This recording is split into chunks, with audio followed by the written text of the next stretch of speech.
చామంతి పోలీస్ స్టేషన్కి వెళ్ళి ఏం జరిగిందో మొత్తం కూడా ప్రేమ్ ద్వారా తెలుసుకుంటుంది. జరిగిందంతా విన్న తర్వాత చామంతి రమ్య ఫోన్ సిగ్నల్స్ని కూడా ట్రేస్ చేసి చిట్టి సాయంతో తను ఎక్కడ ఉందో కనిపెడుతూ ఉంటుంది.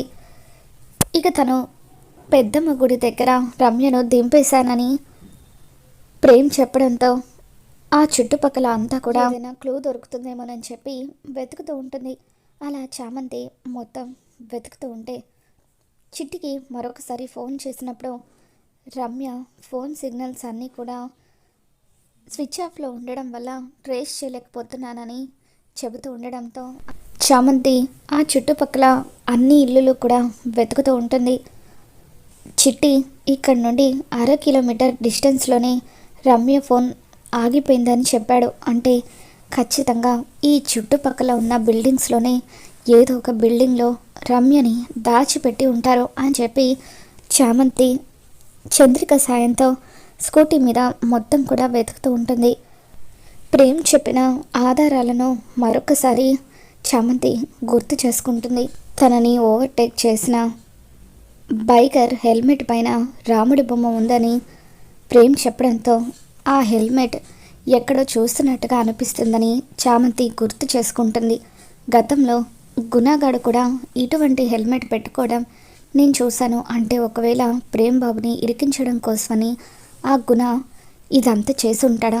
ఒకవేళ చేస్తే ఎవరి సాయంతో ఇదంతా చేసి ఉంటాడు అని చెప్పి చామంతి వెంటనే చిట్టికి ఫోన్ చేస్తుంది. చిట్టి, నాకెందుకో గుణగాడి మీదే అనుమానంగా ఉంది. నిన్నటి నుండి వాడు ఎవరెవరికి ఫోన్ చేశాడో ఒకసారి ట్రేస్ చేయని చెప్పి అంటూ ఉంటే చిట్టి ట్రేస్ చేసి గుణ నిన్నటి నుండి 20 సార్లు రోజాకి ఫోన్ చేశాడని చెప్పి చిట్టి చామంతికి చెప్పడంతో ఇకప్పుడు చామంతి అంటే ఈ రోజా ఆ గుణగాడితో కలిసి కుట్ర చేసి ప్రేమ్ బాబు ఎట్టి పరిస్థితుల్లోనూ గెలవకూడదని చెప్పి ఇదంతా చేస్తున్నాడనమాట అని చెప్పి అనుకుంటూ ఉంటుంది. రోజా ఫోన్ని కూడా ట్రేస్ చేశాను చామ్, తన ఫోన్ నుండి కూడా గుణకి 10 సార్లు ఫోన్ వెళ్ళింది అని అంటూ ఉంటే అయితే ఇంటి దగ్గరే ఇదంతా స్టార్ట్ అయిందనమాట.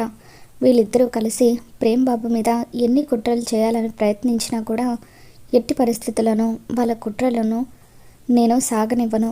ప్రేమ్ బాబుని నేను విడిపిస్తాను, నిర్దోషిగా ఈ ప్రపంచానికి తెలియజేస్తాను అని చెప్పి అసలైన దోషులైన ఆ రోజాని గుణాన్ని కూడా నేను వదిలిపెట్టానంటూ చామంతి పదండత్త, వెంటనే మనం వెళ్ళి రమ్యను తీసుకుని రావాలి. సమయం గడిచే కొద్దీ ప్రేమ్ బాబుని వాళ్ళు జైలుకి పంపిస్తారు అని చెప్పి చామంతి ఎంతో టెన్షన్గా ఆ చుట్టుపక్కల ఉన్న అన్ని బిల్డింగ్స్ కూడా వెతుకుతూ ఉంటుంది. ఇక అప్పుడే ఒక బిల్డింగ్ దగ్గర అనుమానాస్పదంగా రౌడీ సిగరెట్ తాగుతూ బయటకు వస్తూ ఉంటాడు. అత్త, ఒకసారి వాడిని గమనించారా? అచ్చం రౌడీలాగే ఉన్నాడు. వాడు చుట్టుపక్కల మొత్తం కూడా అనుమానంగా చూస్తున్నాడు.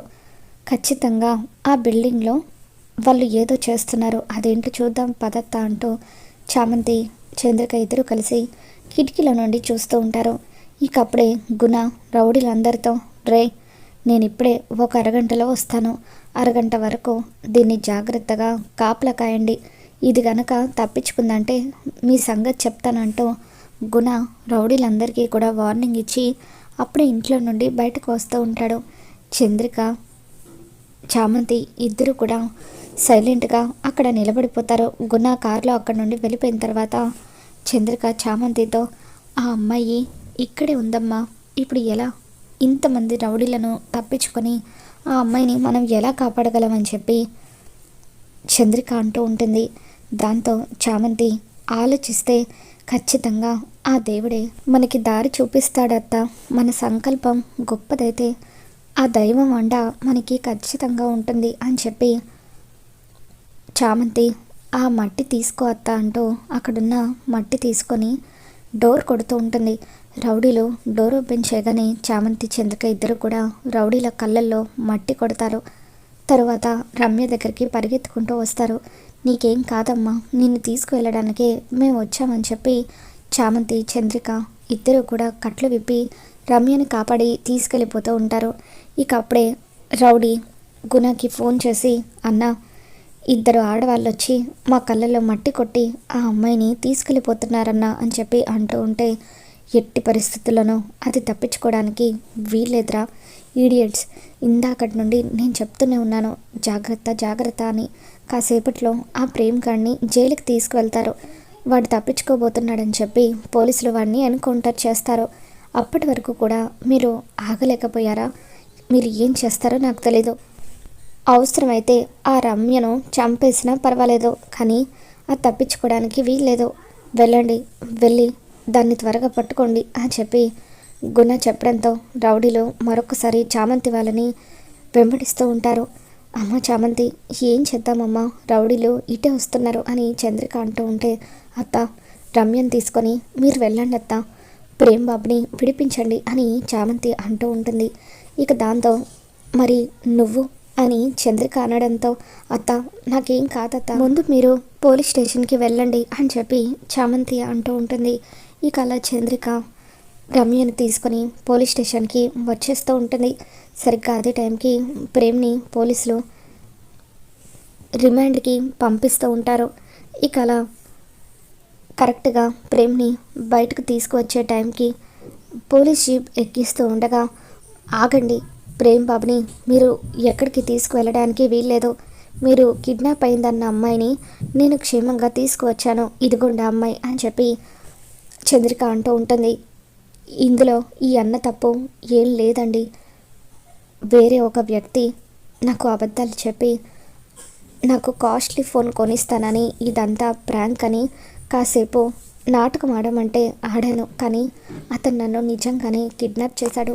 సమయానికి వేరొక అక్క, ఈవిడ, ఇద్దరూ కలిసి నన్ను సేవ్ చేశారు అని చెప్పి రమ్య పోలీసులకు చెబుతూ ఉంటుంది.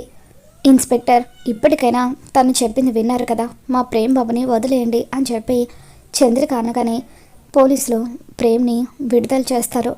చందు, చాలా థ్యాంక్స్ చందు అని చెప్పి ప్రేమ్ చంద్రికని హక్ చేసుకుంటాడు. రమ్య ప్రేమ్తో, సారీ అన్న, నా వల్లే నువ్వు ఇంత ఇబ్బంది పడ్డావో, నన్ను క్షమించంటూ ప్రేమ్ కాళ్ళ మీద పడుతుంది. ఇక దాంతో ప్రేమ్, పర్వాలేదమ్మా, ఏదో తెలిసి తెలియని వయసులో నువ్వు ఇలా తప్పు చేసావు. ఇక మీదటైనా ఎవరిని గుడ్డిగా నమ్మకుండా బుద్ధిగా చదువుకో అని చెప్పి మీ నాన్న కలల్ని నిజం చేయని ప్రేమ్ చెబుతూ ఉంటాడు. ఇకప్పుడు రియల్ ఎస్టేట్ కుమార్ కూడా, బాబు నన్ను క్షమించు బాబు, నేను కూడా నిన్నే అపార్థం చేసుకున్నాను. నా కూతుర్ని కిడ్నాప్ చేసింది ఎవరో, కానీ వాడిని మాత్రం ఎట్టి పరిస్థితుల్లోనూ నేను వదిలిపెట్టను అని చెప్పి కుమార్ అంటూ ఉంటాడు. చందు, ఇంతకీ చామంతి ఎక్కడా అని ప్రేమ్ అడుగుతూ ఉంటాడు. నిజానికి ఇదంతా చేసింది కూడా చామంతియే ప్రేమ్ బాబు. నువ్వు విడుదలయ్యావన్న ఆనందంలో నేను చామంతి గురించి ఆలోచించడమే మర్చిపోయాను. రమ్యని నాతో పంపించి చామంతి ఆ రౌడీలకు చిక్కింది అని చెప్పి చంద్రిక ప్రేమ్కి చెప్పడంతో, చామ్ ఇప్పుడు ఎక్కడ ఉంది చందు అని చెప్పి ప్రేమ్ అడుగుతూ ఉంటాడు. దాంతో చంద్రిక అడ్రస్ చెప్తుంది. ఇక వెంటనే పరుగున చామంతిని కాపాడాలని స్టేషన్ నుండి ప్రేమ్ పరిగెత్తుకుంటూ వస్తాడు. ఇక అప్పుడే గుణ చామంతి జుట్టు పట్టుకొని, ఏంటే ఆ ప్రేమ్ గాడిని ఈ రమ్యను కాపాడి విడిపిద్దామని అనుకున్నావా? ఇప్పుడు నువ్వు ఆ ప్రేమ్ గాడిని కాపాడి ఉండొచ్చు, మరి నా నుండి నిన్ను ఎవరు కాపాడతారే? అయినా నాతో ఎంగేజ్మెంట్ చేసుకున్న తర్వాత కూడా వాడి మీద నీకు అంత మోజు ఏంటని చెప్పి గుణ చామంతి జుట్టు పట్టుకొని కొడుతూ ఉంటాడు. మర్యాదగా నన్ను వదిలేసాయి, ఇలా నన్ను ఇబ్బంది పెడుతున్నావన్న విషయం ప్రేమ్ బాబుకి తెలిస్తే నిన్ను విడిచిపెట్టడు అని చెప్పి చామంతి అంటూ ఉంటుంది. ఆ రోజు కూడా మీరిద్దరూ కలిసి అర్ధరాత్రి పూట చెట్టపట్టాలు వేసుకొని తిరుగుతూ నన్ను పిచ్చివాడిని చేశారు కదా, ఆ రోజు నువ్వు నా నుండి తప్పించుకున్నావు, కానీ ఈరోజు మాత్రం నిన్ను ఎవరు కూడా నా నుండి తప్పించలేరు. పెళ్ళి వరకు నేను టైం వేస్ట్ చేయను, ఈరోజే మన శోభనం జరుపుకుందామని చెప్పి, అప్పుడు నీ బతుకు నాశనం అవుతుంది, వేరే ఆప్షన్ లేక నా కాళ్ళ దగ్గర పడుంటావని చెప్పి గుణ రెచ్చిపోతూ చామంతి జుట్టు పట్టుకొని లోపలికి ఈడ్చుకొని వెళ్తూ ఉంటాడు. ఇక అప్పుడే ప్రేమ అక్కడికి వచ్చి గుణ గుండెల మీద తంతాడు. ఎంత ధైర్యం నీకు, చామ్ని ఇబ్బంది పెడతావా అని చెప్పి ప్రేమ్ గుణ 2 చెంపలు కూడా వాయిస్తూ ఉంటాడు. ఇక అప్పుడు చామంతి కూడా అడ్డొచ్చిన రౌడీలని అక్కడున్న కర్ర తీసుకొని కొడుతూ ఉంటుంది. అలా ప్రేమ్ గుణాన్ని చితక్కొట్టి చామంతిని సేవ్ చేస్తాడు. ఇక ఇంతలో ప్రేమ్ ఆల్రెడీ పోలీసులకు ఇన్ఫర్మేషన్ ఇవ్వడంతో పోలీసులు అక్కడికి వస్తారు. రియల్ ఎస్టేట్ కుమార్ కూడా గుణ మీద కంప్లైంట్ ఇవ్వడంతో గుణాని పోలీసులు అరెస్ట్ చేస్తారు. వస్తే చామంతి, నన్ను అరెస్ట్ చేస్తావా, నిన్ను వీడిని వదిలిపెట్టని అని చెప్పి గుణ బెదిరిస్తూ ఉంటాడు.